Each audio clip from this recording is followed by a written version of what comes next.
Hey, good morning. Yes, it is. It's Monday, February 5th.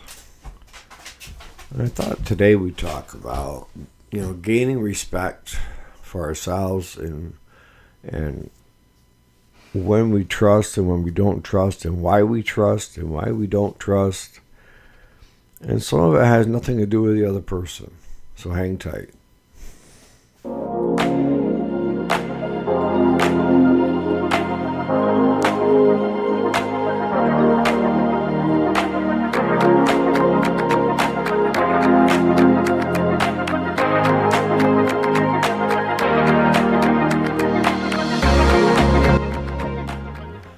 All right, so welcome back. So what's on Eric's little pea brain mind today, right? It's about trust issues, okay? And why we have problems with trusting people or being trusted. Now, I can tell you in my younger years, I didn't trust you until you give me a reason to trust you. Other words, you were automatically untrustworthy until you proved to me that you were trustworthy.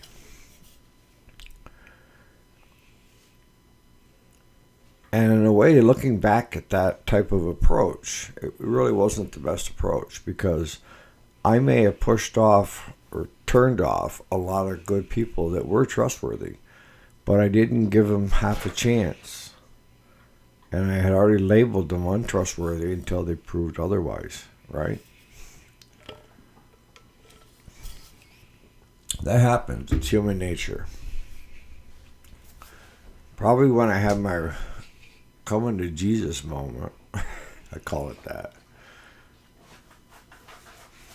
I had kind of a reset. You know, how your computer slows down and things are happening to it, So you simply just reset the computer and start it all over again. And what it normally does is it resets its values back to a certain point, okay? But in real life, doing a reset, to me anyways, was, am I happy with who I am, where I am, and what I'm doing? Those are simple, easy questions to ask yourself. Are you happy? And I'm not saying to be happy at the expense of somebody else. I'm just simply asking you a question. Are you happy with the person you have become today?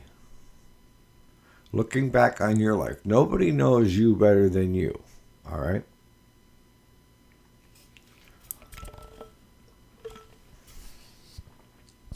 See, when I had that reset, I changed my mindset to, I'm going to trust you until you give me a reason not to trust. And there have been people in my life since that other people have told me, do not trust them. They will screw you over. They'll steal from you. They'll this, they'll that.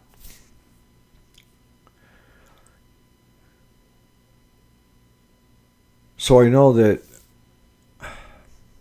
other people can influence sometimes how you act and react by what information you're taking in from other people, right? But what I ended up finding out with my own experiments of trusting untrustworthy people, so-called, from other people telling me, is that they were one of the most trustworthy person out there. They never had anybody have faith in them and trust them. And when that happened, they were not willing to do anything to put that in jeopardy. Now, had I met that person in my younger years where, you're untrustworthy until you prove your trust. I may have turned that person the other direction saying, well, you don't trust me anyway, so I'm going to go ahead and put the screws to you. See, it's the way the mind works.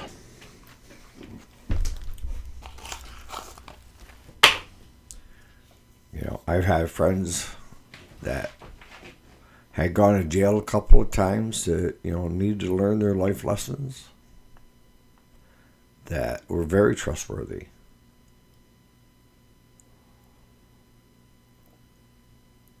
Even young kids that were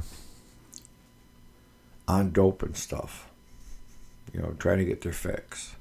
And I know it's not as bad here as it is like where Jason is and other places, but, it's seeped into the country. But everybody knows with me, my motto, my attitude towards it is, look, before you steal something from me, come see me. Instead of stealing something from me and becoming a thief, come see me first. Because if you have a reasonable reason why you think you need that more than I need it, then I'll help you out. But the one thing that I never crossed the line on was drugs, alcohol, anything that I thought would do more harm to the individual. I didn't want any part in it. You want to ruin your life, ruin your life. But I am not going to help you ruin your life. Now, if you think you need to steal something from me because you don't have enough groceries in the house to help feed the kids and the wife, I'll give you some money. And everybody knows it. If you are truly in need, I will help you out, if I can. And by doing that, it keeps you from becoming a thief. Think about that. Trustworthy or untrustworthy? And then that brings it to the other part is, are you being true to yourself? It's a simple question. Are you being true to yourself?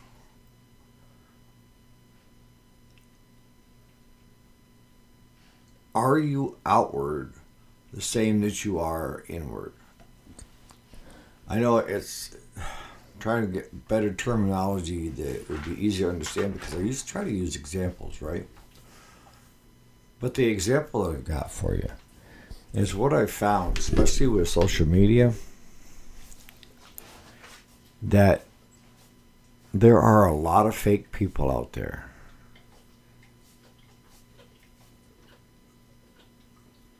More so than there ever was. And I don't understand it. I mean, conceptually, I understand it. But conceptually, you have, and we had years ago, you had MySpace and Yahoo Chat and those.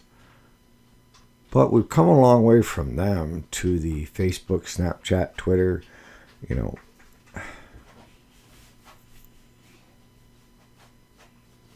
TikTok, where I find people, there's usually a couple different reasons why they are fake. The first and foremost is to make money and gain followers.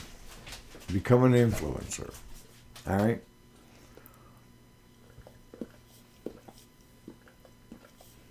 The other reason is that they feel they have to be that way to make friends. And I'll tell you, if you're fake and you're being fake to yourself and to others,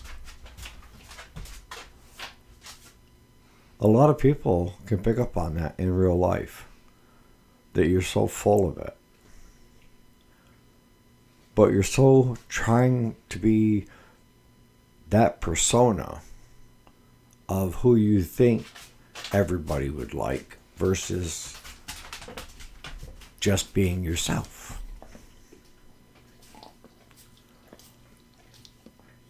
And we've all done it. Look, I've done things to try to impress people before in my life. And there's very few things at the age of 61 that I haven't done or tried or, did well or failed miserably at it. But one of the things that never is good is not being true to yourself and not letting people see the real you. And most often the case, the person looking at the real you will become closer than all your fake friends that are doing the same thing you are. They're trying to put out this persona of... one of my videos we talked about,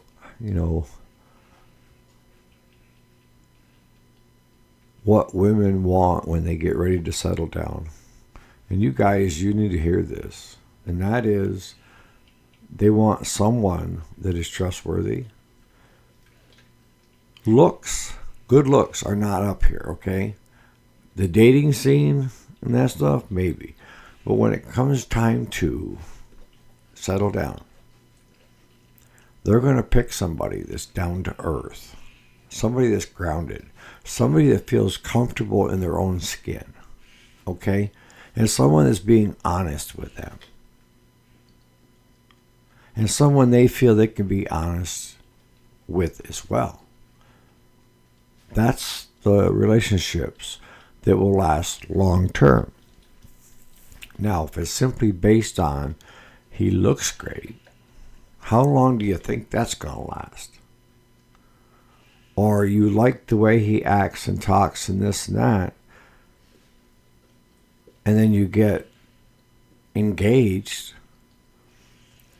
and you start spending more time with him and you find out he's not like that. He's something totally different. And maybe that totally different is somebody that you're interested in, but most often the case, no, you sold a bill of goods that was worthless. You sold your fake persona to somebody else trying to impress them. And in the end, it backfired on you. So you have the influencers, the ones that are being somebody else to gain following, just to influence. And then you have the smaller group that feel they have to be somebody else because they're not happy with their own self and their own life and where they're at. And the only place that they think they're truly happy is when they're pretending to be somebody totally the opposite online.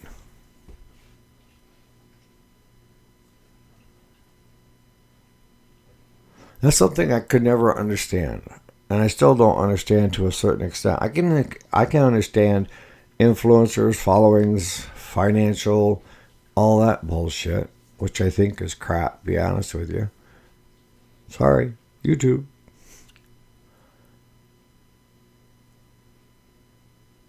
But I'm talking about the millions of people that are on those sites that feel like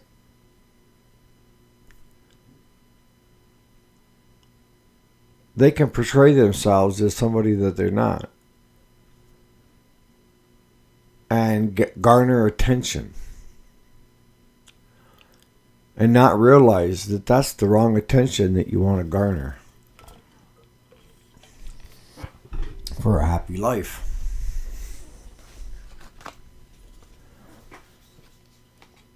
See, everything in life is a choice.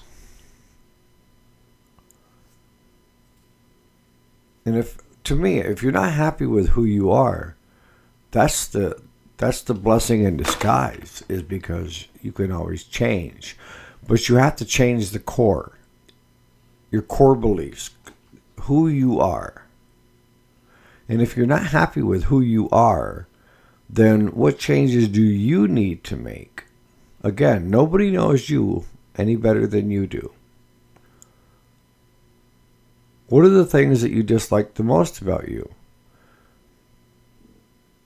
And sometimes that's a turn on for other people. What you're saying is something that you dislike about yourself. But what I'm getting at is stop being fake. Just be you. I mean, if you're playing an actor in movies or, knock yourself out. But if you're on one of these sites and you're trying to be somebody that you're not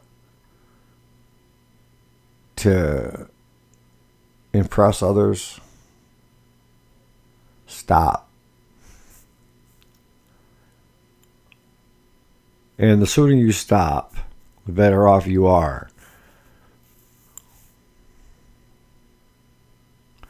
Take a good accounting of where you're at right now. Are you happy with who you are and what you're doing and who you become?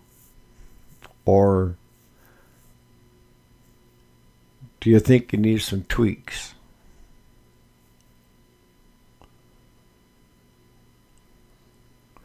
See, with Claude and I in the shop, with customers and so forth, we play this good cop, bad cop, is what I call it.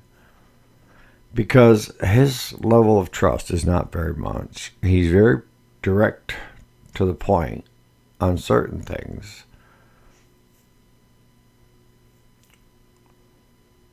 Especially when it comes to people. I don't speak first. I listen.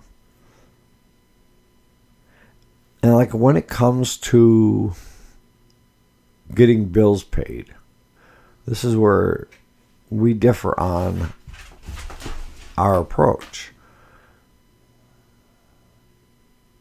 Is if somebody's having a hard time trying to make it, then, at least pay something on the bill.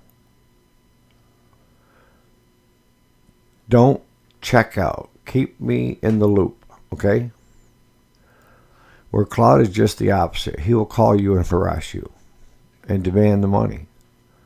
You owe it. Have you paid it? Why aren't you going to pay it? When are you going to pay it? And he always says, Eric, you're too nice. Okay. And he said, by being nice, my fear is you're not going to have the money to pay me my salary. So we need to get these people paid up. And he's done this with a local sheriff. He's done it with Border Patrol. I'm like, look, these guys are protecting us. And he says, so what? They're getting paid to do that. So if they're getting paid to do that, then we should be getting paid to fix their crap. And he was right. So I'm going to start wrapping this up. Running behind this morning. But every so often we have to take a really good look at ourselves. Kind of a reflection of who we were, who we are, and who we want to become. And we want to do it in a way that we do not upset our core beliefs unless our core beliefs are incorrect. What I am finding is that there are millions and millions and millions of lonely people out there that are not getting human interaction, that are getting interaction from a YouTube video, a TikTok clip, Snapchat clip. How many views have I got? How many subscribers have I got? And that's their life. And if that's their life, then to me, it's a very sad and lonely life. Because we as humans tend to be social. And if you find yourself being that way, maybe it's time to turn it off for a while and reboot. and get back to who you really are and the need for social interaction. When I say social interaction, I'm not talking about social media. It's great that you're able to talk to people all over the world. Don't get me wrong, there are pluses to it, right? But the minus is you don't have that personal interaction of where someone can give you a hug when they think you need a hug, or encourage you, or only wants the best for you, and you can be yourself around them instead of trying to impress others. So on that note, you guys have a great Monday. I'm going to try to put out another video today. We're going to be working on the Deutz. The Deutz tractor, for some reason, it drove in, but we can't get to start now. And we got water line issues with the cows, so we're going to have to take care of that today. But you guys have a great Monday. And at the very least, I'll see you back here bright and early tomorrow morning.